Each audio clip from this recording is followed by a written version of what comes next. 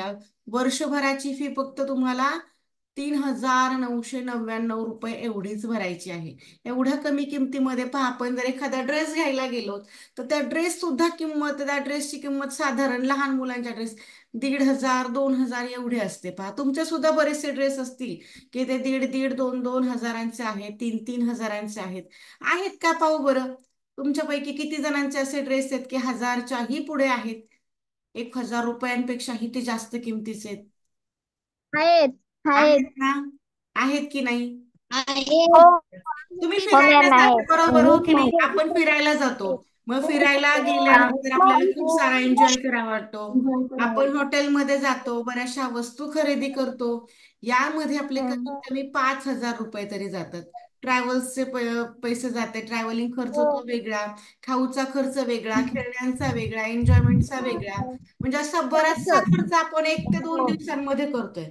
आणि आपल्या क्लासची फी मात्र फक्त वर्षभराची 3999 रुपये आहे. ती फक्त आपण 30 जून पर्यंत ठेवलेली आहे. मग पहा, आपले जे क्लास आहे ते किती कमी दरामध्ये आहेत, स्वस्त आहेत की नाही. आणि यानंतर जर 30 जून नंतर जर तुम्ही येताय तर तुम्हाला हीच फी राहणार आहे 6000 रुपये वार्षिक फी. वर्षभरासाठी एवढे पैसे भरावे लागणार आहे तुम्हाला. तुमच्याकडे अजूनही वेळ आहे, 30 जून आणखी गेलेली नाही. 30 जून आहे वर्षभर. आणि जरी आपले स्कॉलरशिपचे क्लास झाले, स्कॉलरशिपची एक्झाम झाली, नवोदयची एक्झाम झाली, तरी आपला जो आहे करार तो कसा आहे, मार्च एंड तोपर्यंत सर्व कॉम्पिटेटिव्ह एक्झाम होत नाही, तोपर्यंत आपले क्लास असणार आहेत. हो टीचर. ओके. पहा, म्हणजे हो मॅम. आपल्या क्लासची किंमत 8 वाजेपर्यंत सर्वांना परवडणारी आहे. आपले जे क्लास आहेत, म्हणजे कितीही विद्यार्थी गरीब असू देत, 8 वाजेपर्यंत हा, क्लास. आर्थिक दृष्ट्या तो कितीही दुर्बल असला तरी त्या सर्वसामान्यांपर्यंत सर्वांना परवडण्याजोगा आपला क्लास आहे. आणि कुठेही जायचं नाही, ऊन नाही, वारा नाही. आणि हे जे आपलं ते तुम्ही वेगळं असं काही खर्च करताय का नेटसाठी? जरी क्लास नाही जॉईन केला तरी तुम्ही इंटरनेट जे आहे ते इंटरनेट तुम्ही वापरताच, बरोबर. इंटरनेट मग आपण गेम खेळण्यासाठी वापरतो, युट्यूबवरचे व्हिडिओ पाहतो, फेसबुकवरचे पाहतो, म्हणजे असे किंवा स्नॅपचॅट यूज करतो, विनाकारण चॅटिंग करतो. या वेगळ्या वेगळ्या कामांसाठी जे की आपल्या वयाच्या दृष्टीने अत्यंत घातक अशा त्या गोष्टी आहेत, तिथे आपण ते ज्ञान आपलं यूज करत असतो. मग त्यापेक्षा जर आपण एखादा छानसा क्लास जॉईन करतोय, म्हणजे आपला जो ई स्पार्क ऑनलाईन क्लास आहे, हा जर क्लास जॉईन करताय तर तुम्हाला एंटरटेनमेंट नाही पण तुम्हाला ज्ञान नक्कीच मिळणार आहे. आणि त्या ज्ञानामधून तुम्ही ठरवायचे आपल्याला एंटरटेनमेंट सुद्धा होणार आहे. ज्या विषयांचे, आता कठीण विषय सुद्धा एखादा कठीण वाटायला लागतो खूप, आणि तो जर तुम्हाला कोणाच्या मार्गदर्शनाने समजला तर तो कठीण विषय सुद्धा तुम्हाला तो खूप खूप खूप सोपा वाटायला लागतो. मग यासाठी गरजेचं आहे ते फक्त मार्गदर्शन. आणि मार्गदर्शन हे फक्त घरी बसून होत नाही, कोणाचं तरी मार्गदर्शन लागतं. कोणी ना कोणीतरी आपल्यासाठी गुरु असावा लागतो. ओके, तुमच्याकडे तुमच्या शाळेतले गुरु आहेच, पण प्रत्येक शाळेमध्ये स्कॉलरशिप आणि नवोदयचे क्लास होतात असं नाही. तर तुम्हाला एक्स्ट्रा काहीतरी करायचंय तर क्लास जॉईन करणं हा सर्वोत्तम पर्याय आहे. ओके, चला आपण जाऊयात आपल्या प्रश्नाकडे. ते तुमचं तुम्ही ठरवायचंय पहा, क्लास जॉईन करायचंय की नाही. बर, आता जसा प्रश्न होता अगदी त्याच प्रकारचा प्रश्न आहे. आता किंमत, आता क्रमांक कुठले होते? 3,21,992 पासून तर 3,22,025 पर्यंत. आता जो नंबर मोठा त्याला आपण वरच्या साईडला घेतला, तर हा 22,000 आहे, हा इकडे 21,000 आहे, म्हणून निश्चितपणे तो लहान आहे म्हणून खाली घेतला. हा 5 - 2 जर केला तर हा 3 होतो. आता 2 मधून तर 9 मायनस होत नाही, मग अशा वेळी जायचं शेजाऱ्याकडे, जो आपण बॉरो करतो किंवा लेंड म्हणतो याला. मग हा आपल्याला बॉरो करावा लागणार आहे तो 1, तो 0 नाही देणार, तर तो 0ला देणार आहे हा 2. 2 कडे 1, 0 कडे 10, पुन्हा 10 कडून या 2 ने हा उसना मागितलेला आहे, म्हणजे पुन्हा एकदा बॉरो केला. हा झाला किती? 10 चा झाला 9. याची सबट्रॅक्शन जी आहे तर ती तुम्हाला सुद्धा आली पाहिजे. बर, आता पहा 12 - 9 हे होणार आहे तर 3. 9 - 9 0, 1 - 1 0, 2 - 2 0, 3 - 3 0. आता +1 करायचा आहे. +1 केला का? तर आता हा जो नंबर आहे सुरुवातीचा, तो सुरुवातीचा नंबर सुद्धा त्या नोटेमध्ये धरला पाहिजे होता, म्हणून तो आपण घेतला, तो +1 करायचा. तर 33 + 1 केला तर तो होणार आहे 34. आता 34 आणि या ज्या नोटा आहेत त्या ज्या 34 नोटा आहेत तर त्या आहेत 50 रुपये किमतीच्या. प्रत्येक नोटाची किंमत आहे 50 रुपये. म्हणजे आपल्याला काय करावं लागेल? 34 गुणिले 50. आता 50 मधला शून्य अगोदरच ठेवायचा, ज्यांना गुणाकार येत नाही या पद्धतीने आडवा, तर ते कसं करणार पहा.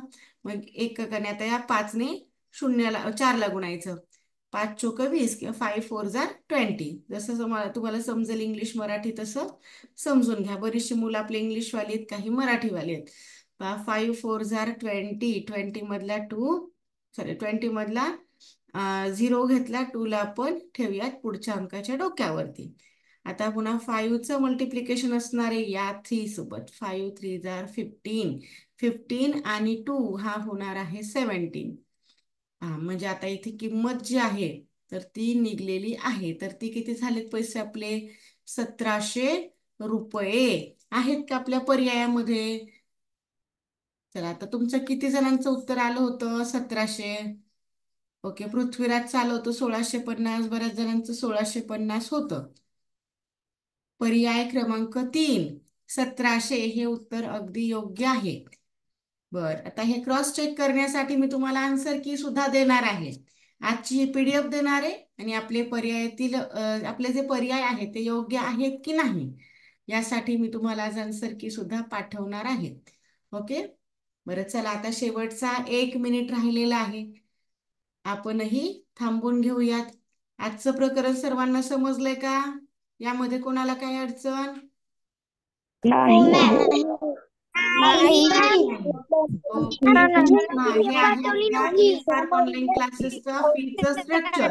मॅम तुम्ही काल सोडवायला पाठवलं नव्हतं. मॅम आम्हाला एक प्रश्न विचारायचा. मॅम तुम्ही काल बरं. सोडवायला पाठवलं ओके नव्हतं. ओके, आज पाठवते, आज पाठवते. काय झालं, काल मी लगेच बाहेर गेले. हा, बऱ्याच काय झालं, बाहेर वगैरे गेलं, कुठे कामाला की राहून हो जातं. मॅम. आज पाठवते. Okay, bye, good night. Good night. Okay, good good night.